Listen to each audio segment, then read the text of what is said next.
I think that their whole operation, which is now poorly financed because they're not earning real money anymore, is survival. Harry, there's no title, there's no Duke and Duchess of Sussex, it's just Harry and Meghan. I'll be reaching a point where Charles could actually take their titles away if he feels that the drip, drip, drip damage of the way they've been exploiting them for personal gain becomes too much to sustain for them. Charles will not grant Harry a face-to-face this summer.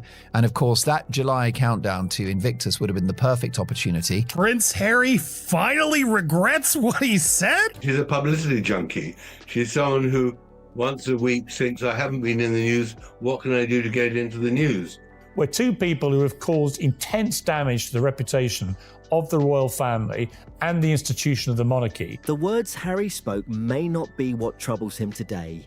According to critics like Tom Bower and Piers Morgan, it is the fallout from those decisions that has become impossible to ignore. And the latest numbers being discussed about Meghan's business ventures are, they argue, even worse than many people expected. Tom Bower and Piers Morgan have spent plenty of time analysing the situation, and the picture they describe is anything but encouraging. In their view, the biggest force behind Harry's recent decisions is not repairing relationships with the royal family or rebuilding old connections. They argue that the real pressure comes from finances and the enormous cost of maintaining their current lifestyle. Commentators have claimed Harry and Meghan need around $6 million every year just to cover expenses, including their California mansion, security, employees, travel, and day-to-day operations. If those estimates are anywhere close to accurate, that is an enormous amount of money to keep flowing every single year. Bower and Morgan argue that steady income has become much harder to find than it once was. But I just remember that Harry and Meghan, they were 2 years apart on their timeline. I mean, Tom, you're the authority on this. They were 2 years apart in the same interview about where this And supposed to Oprah happen. Winfrey totally failed to pick up on She it. did, yeah. She just let them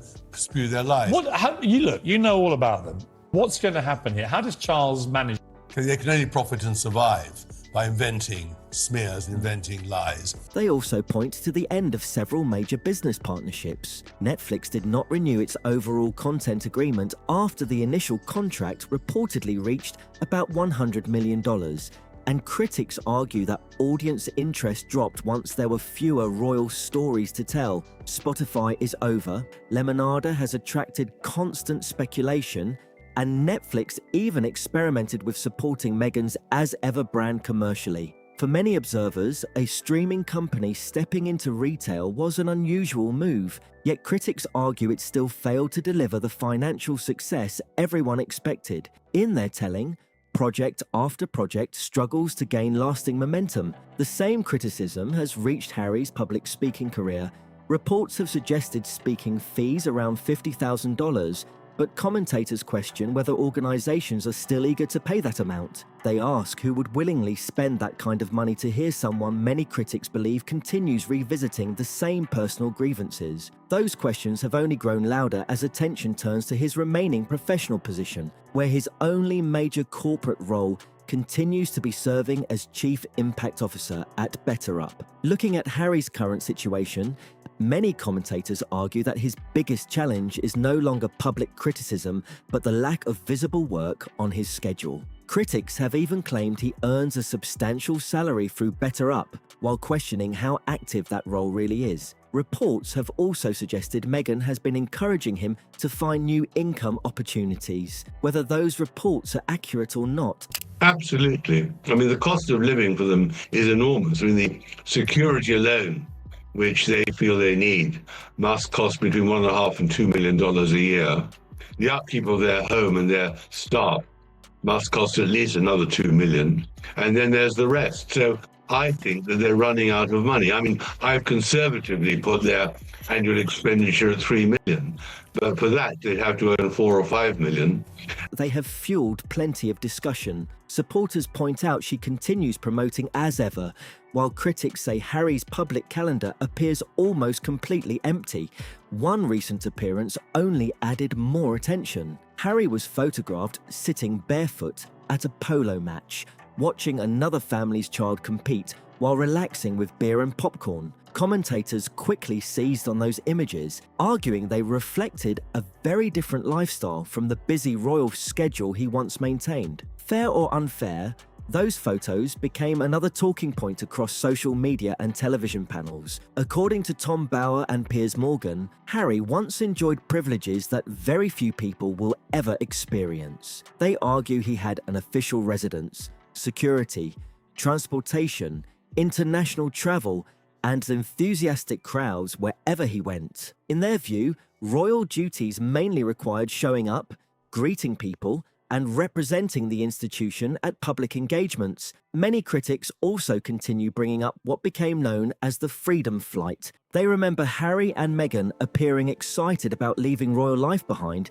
and beginning a new chapter in California. Now those same commentators argue the couple's tone seems very different as reports continue questioning their finances and public standing. As the old saying goes, some believe the grass rarely looks greener after you've already walked away from what you once had. Still, And it's they're running out of money because they run out of people to interest to buy their story, and that's why I think in the end they'll be desperate to come back to Britain to revalidate and reconcile with the royal family. Harry would love to be able to do California and be a big star there and have status in Britain as well. Well, of course, Tom Bower's right. That's exactly what Harry wants. He wants the freedom and the privacy and the independence of life in the United States, and he wants to be a top posh royal in the UK. I'm so sorry, Harry, you can't have it both ways.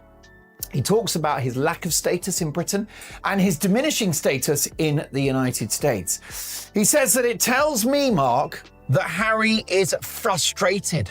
financial pressure is only one part of the conversation. Tom Bower and Piers Morgan have also discussed polling numbers and online performance that they describe as deeply concerning for Meghan's public image. Commentators pointed to reported polling showing her US favourability falling from 37% to 29% over several months, alongside an increase in unfavourable views. Those figures have sparked fresh debate about whether public opinion is continuing to shift. Critics also highlighted reported traffic declines for the AZEVA website, claiming monthly visitors dropped significantly compared with earlier figures despite frequent promotion across social media. Some observers argue that kind of trend raises difficult questions about long-term consumer interest rather than short-term launch excitement. Questions have also circulated about the products themselves. Social media users have shared complaints about pricing,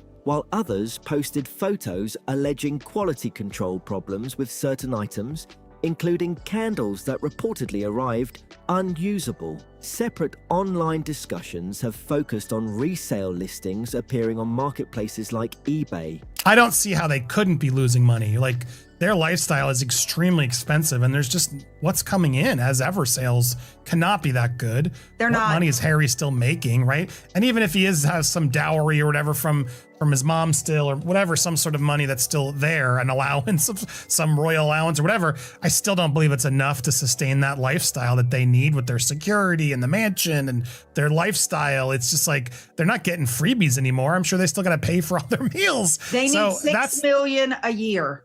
$6 million a year. Some internet users have speculated about why those listings appeared when they did, although there is no verified evidence supporting the theories circulating online. Even so, the unusual timing has continued fueling debate among critics and supporters alike. And then came the story that, according to Tom Bower and Piers Morgan, left many people in their audience absolutely furious. One story, in particular, sparked an intense wave of online debate and quickly became one of the biggest talking points among Meghan's critics. Reports claimed Meghan sent roughly $300 worth of as-ever products to a social media supporter. Soon afterward, internet users began examining the recipient's online activity, alleging the individual had posted offensive comments about Catherine during her cancer treatment and had also mocked King Charles while he was receiving cancer care. Those allegations spread rapidly online, leading critics to question why that person had reportedly received a gift package.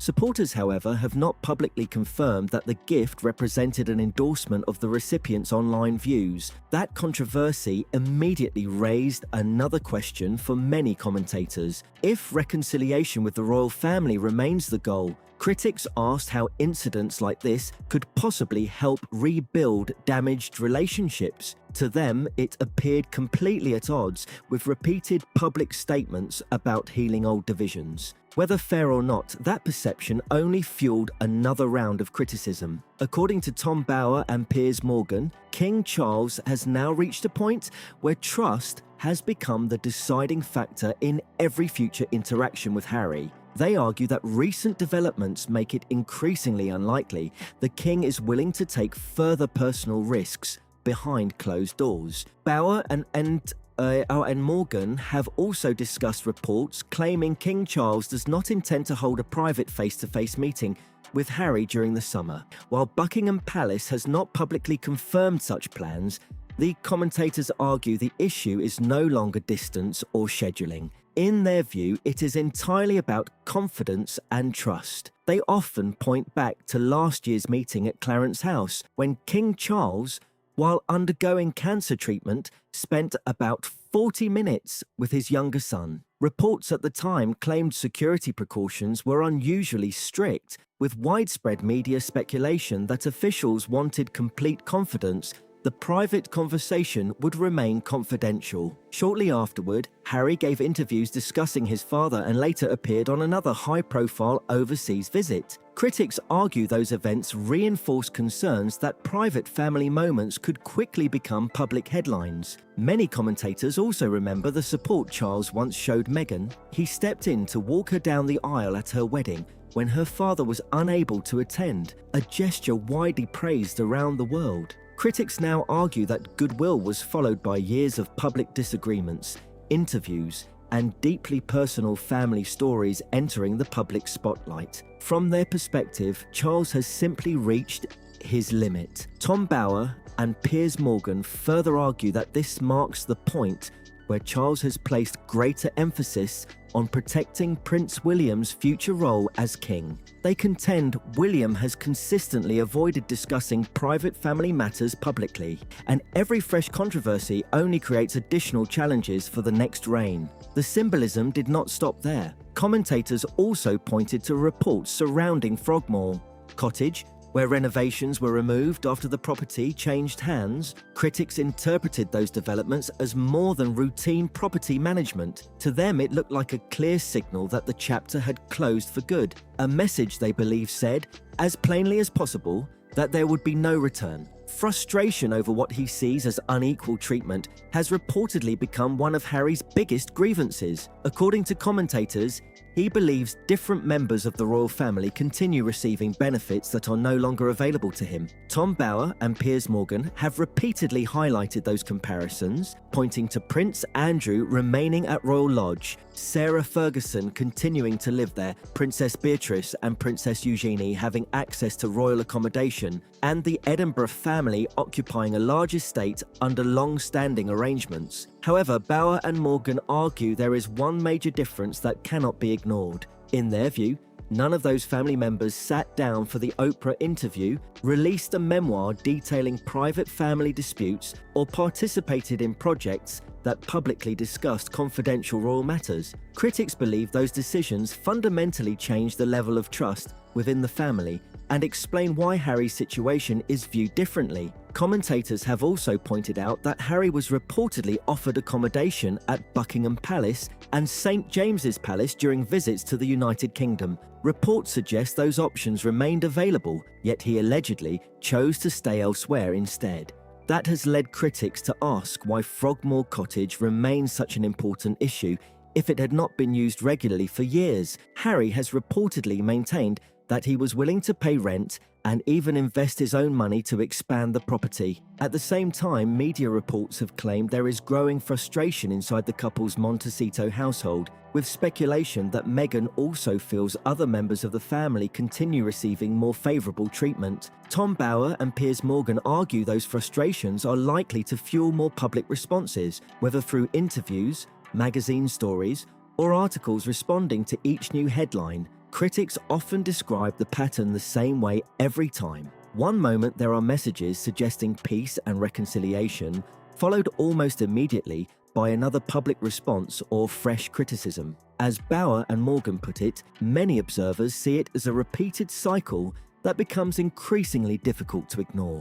They have also revisited Harry's comments about having many more stories left to tell. During those discussions, the commentators claimed publishers were unable to independently verify every personal account contained in his memoir. They argue that some claims relied primarily on Harry's own recollections rather than supporting documentation, something critics continue debating whenever the book is discussed. Now that public attention has shifted and several business partnerships have ended, Harry has spoken about having regrets. But Tom Bauer and Piers Morgan remain unconvinced by those remarks, arguing the regret is tied more to the outcome than to the original decisions. They believe that if circumstances suddenly improve financially, the public criticism of the royal family could easily return. That is, of course, their interpretation rather than an established fact. Those commentators also claim Harry once hoped Prince William would eventually face a major crisis and reach out to him. If true, critics argue that reflects expectation rather than reconciliation, with some saying it appeared more like waiting for an opportunity than attempting to repair the relationship. Meanwhile, many royal observers believe the family's internal circle has become far more tightly controlled. They argue that any access to private discussions or sensitive information has effectively disappeared, leaving very little for future projects built around insider accounts. Perhaps the biggest contradiction,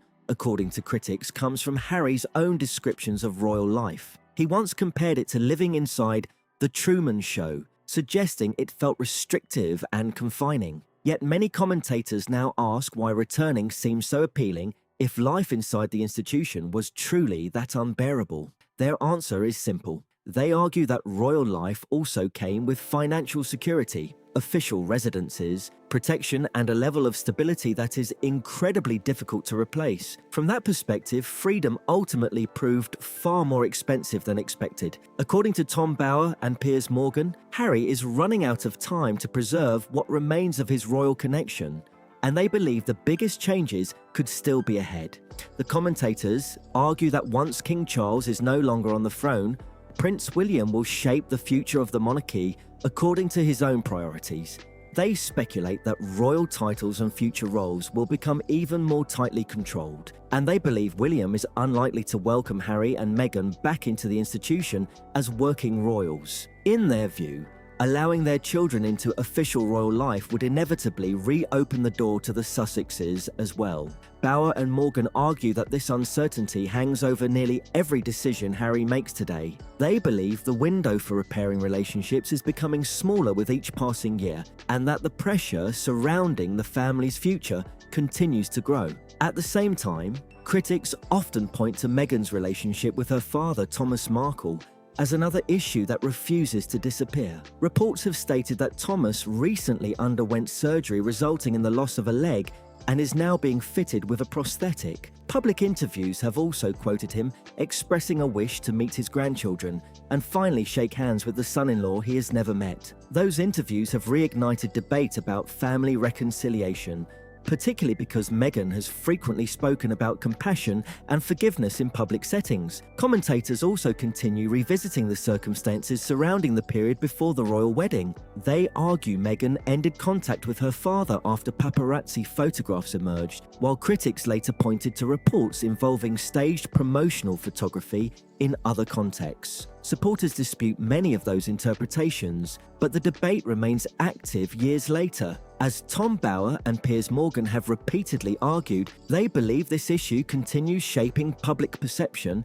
and is unlikely to be forgotten anytime soon. Another point raised by the commentators comes from royal biographer Andrew Morton, who has reportedly claimed Harry closely follows media coverage about himself every day. Bauer and Morgan argue that one of the most difficult realities for Harry is watching public attention increasingly shift toward Prince William and Catherine's children. They claim Prince George, Princess Charlotte, and Prince Louis now generate enormous interest simply by appearing at public events, reflecting the monarchy's next generation. Critics argue that the contrast is striking. Harry, once considered among the most popular working royals, now finds himself competing for attention with children who represent the future of the crown. Fair or not, commentators say public interest has steadily moved in that direction.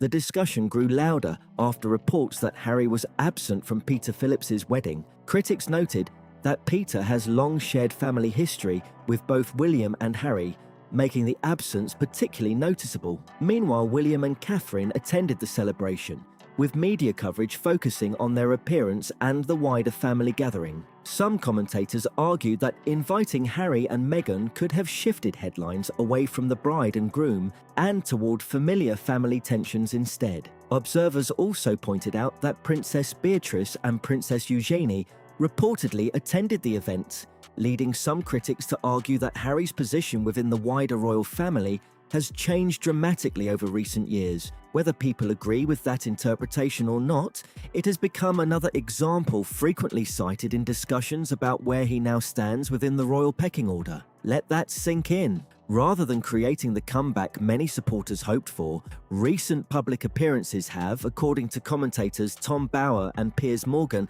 only intensified questions about Harry and Meghan's current standing. They argue the couple's latest overseas engagements have highlighted how dramatically public interest has shifted compared with just a few years ago. Bower and Morgan pointed to the recent Australia visit as one example. They claimed expected crowds never materialised and referenced images showing barriers around the Sydney Opera House with relatively few people gathered behind them. They also discussed Meghan's appearance at an event in Switzerland, arguing that the audience appeared much smaller than many observers expected. Whether those snapshots represented the full picture or not, critics quickly used them as evidence that excitement surrounding the Sussexes is no longer what it once was. The commentators also argue that earlier controversies continue following the couple wherever they travel. In their view, criticism directed at Australia, along with accusations involving the royal family and the United Kingdom, has made rebuilding relationships with certain audiences increasingly difficult. Supporters disagree with that interpretation, but critics believe those past headlines continue shaping public reactions. Tom Bower and Piers Morgan have also pointed toward what they describe as a growing list of high-profile events where Harry and Meghan have not appeared, including speculation surrounding the Met Gala, the FIFA World Cup, and major royal family gatherings. According to them, each absence adds to the perception that opportunities have become increasingly limited. The comparison they return to again and again centers on Prince William. They frequently highlight moments where William appears in public carrying out ordinary family activities with very little fanfare. One example they discussed involved William attending Prince Louis's triathlon while carrying his son's bag himself. No dramatic entrance, no long convoy of vehicles, no highly visible security surrounding every step. To many observers, those ordinary moments reinforce the image of a future king who is comfortable interacting naturally with the public. The commentators then compare that image with criticism surrounding Harry's reported security arrangements. They argue many internationally recognized celebrities travel with considerably smaller security teams despite having global fame. Critics have even pointed to figures like Michael Jordan as an example of someone able to move through public spaces without attracting the same level of visible protection. Meghan has also drawn criticism after public appearances accompanied by extensive security details. Online discussions questioned whether that level of protection was necessary, with one widely shared social media comment joking, "Nobody would kidnap them because nobody would pay the ransom." That remark spread rapidly online and became one of the most repeated criticisms from commentators. Tom Bower and Piers Morgan also turned their attention to the Invictus Games.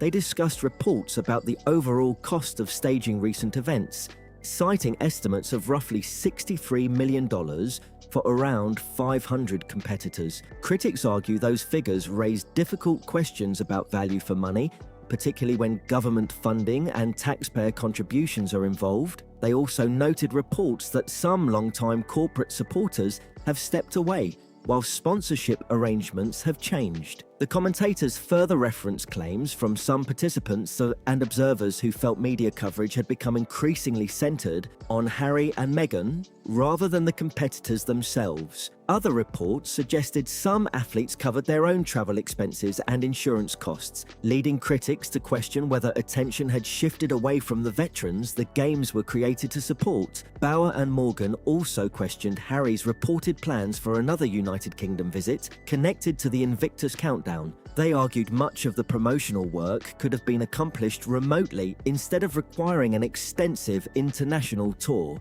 In their opinion, those visits increasingly blur the line between supporting the charity and maintaining public visibility. One online comment receiving thousands of reactions summed up how many critics currently view the situation. It read, "When you quit the job, you lose the perks."